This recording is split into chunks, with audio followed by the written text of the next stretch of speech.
So you guys probably caught my recent video in which I discussed my recent change in smartphone back to the Samsung. I think I'm gonna stick to the S9 Plus. There were a number of reasons why I switched back to this phone, but not one of which was this potentially faster internet connection on LTE. I happened upon this article on Bloomberg, which states that Apple's iPhone trails both Samsung and Google in internet connection speed via mobile networks. They used a tremendous amount of data from the world's most popular speed test, at least I assume it is, the speed test that I use, the one from Ookla. Ookla, isn't that fun to say? That's the famous speed test app that you probably have on your phone as well. This tremendous amount of data that they can sift through and say, okay, this particular device generally connects and has a speed test at this speed, and this other one at this other speed. So the reason this is interesting is because this is a very important characteristic of your smartphone. This is what you want to do. You want to stream content, load web pages. So here's the speed test data, and keep in mind this comes from an article on Bloomberg, which I will link down in the description. The S9, based on 100,000 tests, had an average speed of 38.9 megabits per second. Now remember, this is on cellular connectivity. This is not on Wi-Fi or anything like that. The S9 Plus was a little bit lower at 38.4. The iPhone 10, on the other hand, 29.7. A drop of almost 10 megabits per second on the iPhone when compared to the S9. We have the Google Pixel 2 XL here as well, and it fits in between the two of these at 33.9 megabits per second. Now, something to keep in mind when it comes to the iPhone 10, 8 Plus, Apple uses various components for their LTE or cellular connectivity. Those components can either come from Qualcomm or from Intel. The unlocked Apple iPhone that you get from the Apple Store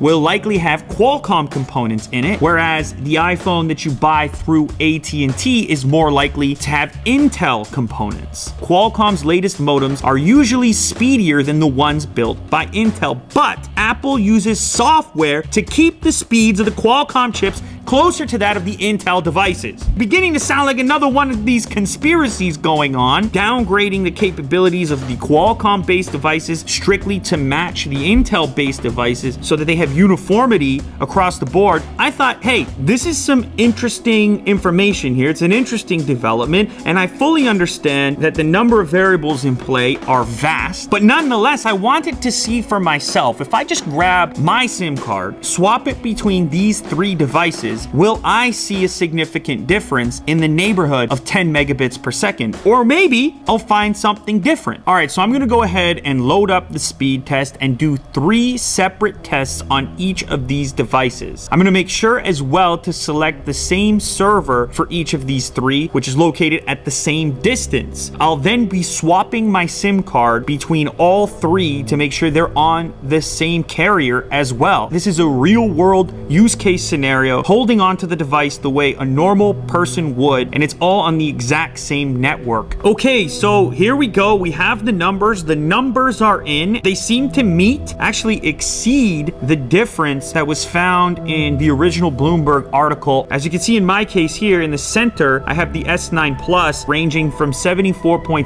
megabits up to 85 megabits per second down. This is the Pixel 2 XL over here, which just like in the article fits in between the S9 Plus and the iPhone 10, and then the iPhone 10 down at the bottom. Now, what really stands out here is just how much faster the S9 Plus was on all 3 tests. So we took all 3 tests from each phone in order to find an average. The S9 Plus is actually 26% faster on downloads than the iPhone 10. And things get even worse when you look at the upload speed average. The S9 Plus is 55% faster at uploading across 3 tests compared to the iPhone 10. Now, the Pixel, on the other hand, is only marginally faster than the iPhone 10. When it comes to download speed, it was 7% faster as an average across the 3 tests, and upload speed, it was 30% faster than the iPhone 10. Now, to be clear, we are in the Toronto area, and these are operating on the Rogers network. And obviously, when it comes to speed tests, we need to keep in mind the wide variety of variables involved in determining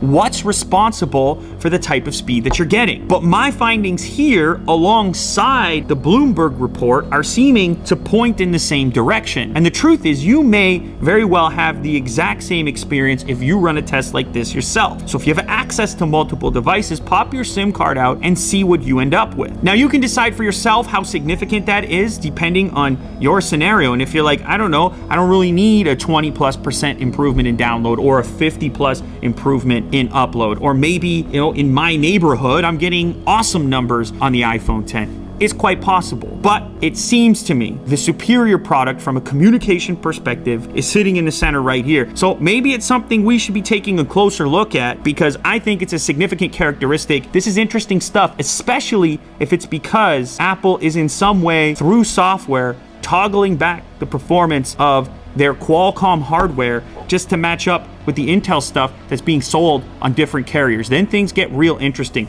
Bloomberg said that. I didn't. Nonetheless, S9 Plus wins this round. There you have it. This episode of Unbox Therapy has been brought to you by Dollar Shave Club. Now, if you don't know about these guys, they are the company built on delivering awesome quality razors to you for a fraction of the cost of what you would pay inside of a store. But they also do great grooming products. So we'll kick it off with One Wipe Charlie's gentle and effective flushable moist wipes, aloe vera. What's better than that? 3 wipes inside the trial kit right here. Also shave butter to keep your face wonderful and smooth. And then don't forget the calming amber lavender body cleanser so you smell good. I'm helping you out here. I'm making sure that when you're out in public, you got the lavender vibes. People are looking at you. They're like, this guy, he's got it together. The scent coming off of him, I'm attracted in some way. Well, I mean, I'm not, but somebody will be. Of course, don't forget, you get the classic executive handle here, beefy, along with the razors. This whole kit is yours for $5. $5 right now. All you need to do is head over to dollarshaveclub.com/unboxtherapy. Try out the different products. You really can't go wrong. Also, shout out to them for supporting the show. If you like this show, support them. They support us. Thank you.